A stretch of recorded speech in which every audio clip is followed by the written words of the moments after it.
एक राजनीतिक दल ने अपने लाभ के लिए इस तरीके से निचोड़ा, इस तरीके से उसका इस्तेमाल किया कि सारी मर्यादाएं लांघ दी। राष्ट्रीय सुरक्षा के विषय को राजनीतिक लाभ का विषय बनाया है। उनसे बड़ा ज्यादा मौका परस्त कोई दूसरा हो नहीं सकता। इस कार्यक्रम का या सम्मेलन का जो विषय है, राष्ट्रीय सुरक्षा के मामले चिंताएं और जवाबदेही। राष्ट्रीय सुरक्षा एक ऐसा विषय है जिसके ऊपर सभी को चिंता होना स्वाभाविक है।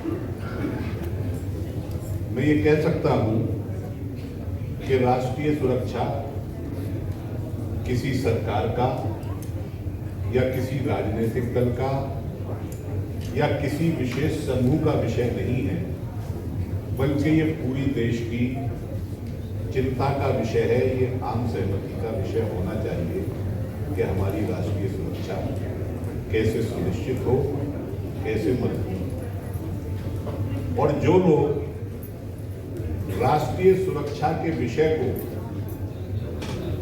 राजनीतिक लाभ का विषय बनाते हैं या जिन्होंने अतीत में राष्ट्रीय सुरक्षा के विषय को राजनीतिक लाभ का विषय बनाया है, उनसे बड़ा ज्यादा मौका परस्त कोई दूसरा हो नहीं सकता। वो सीधी सीधी बेईमानी है।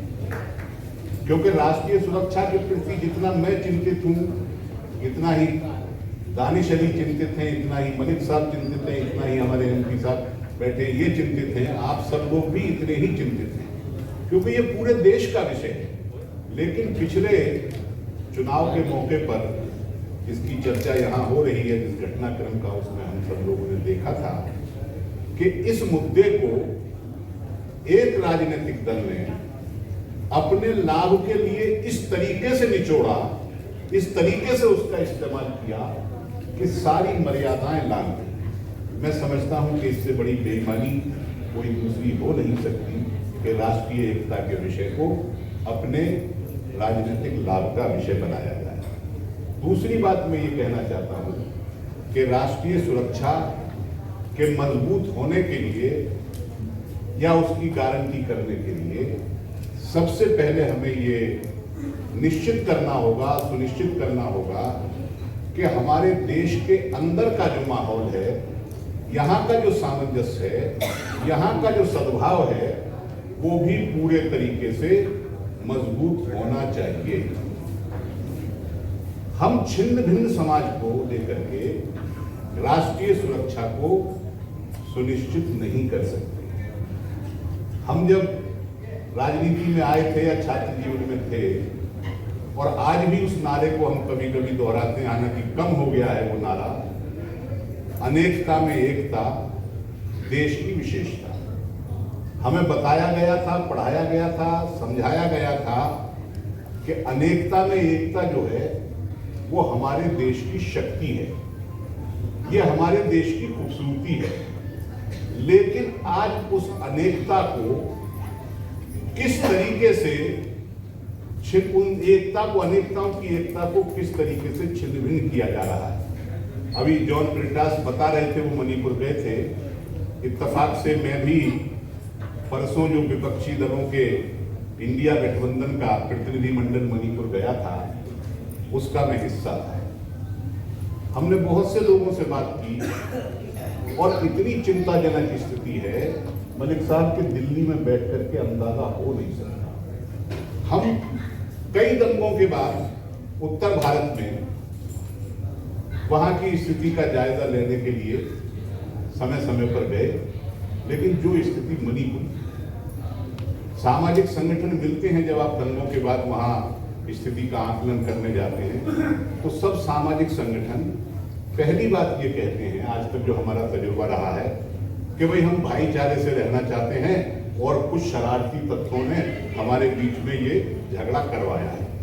लेकिन मैं स्पष्ट बता रहा हूं आपको, मणिपुर की ये स्थिति नहीं है। जब हम कुकी डोमिनेटेड इलाके में गए तो वहां हमें एक भी सामाजिक संगठन ऐसा नहीं मिला जिसने मैटी समुदाय के साथ दोस्ती का छोटा थोड़ा बहुत भी इजहार किया हो।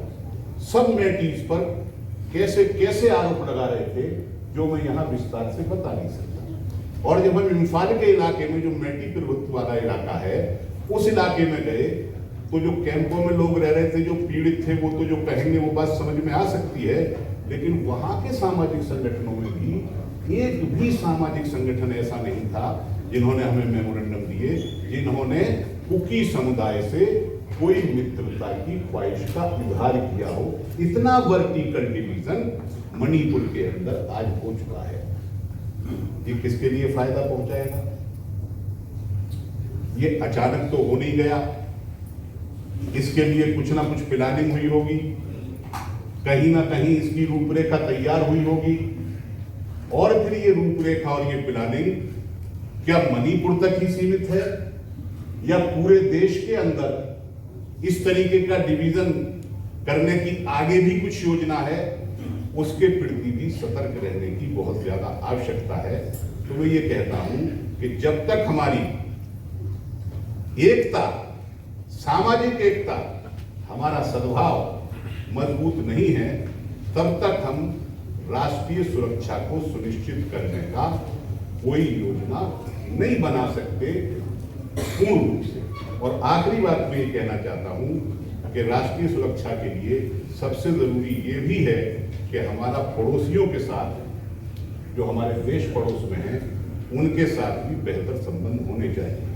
हमारी बदकिस्मती है कि हमारे देश की सरकार का कुछ अंदाज ऐसा रहा है कि हम ना तो अंदर एकता कायम कर सकते हैं, ना पड़ोसी देशों के साथ दोस्ती कर सकते हैं। इसलिए इस सरकार के रहते हुए मैं साफ साफ कह रहा हूं, मैं राजनीतिक कार्यकर्ता हूं और मैं कोई बात गोलमोल करके कहना नहीं चाहता। इस सरकार के रहते हुए आप किसी भी ऐसी चीज का तसव्वुर नहीं कर सकते हैं जैसे राष्ट्रीय सुरक्षा है या सांप्रदायिक सद्भाव है या पड़ोसी देशों से हमारी अच्छी दोस्ती है। लिहाजा यहाँ जो प्रस्ताव यहाँ पेश किए गए हैं, दोनों प्रस्ताव, उनका मैं अपनी तरफ से, अपनी पार्टी की तरफ से पूर्ण समर्थन करता हूँ। मुझे यहाँ बुलाया, मैं डॉक्टर पुनीतम का बहुत बहुत धन्यवाद करता हूँ।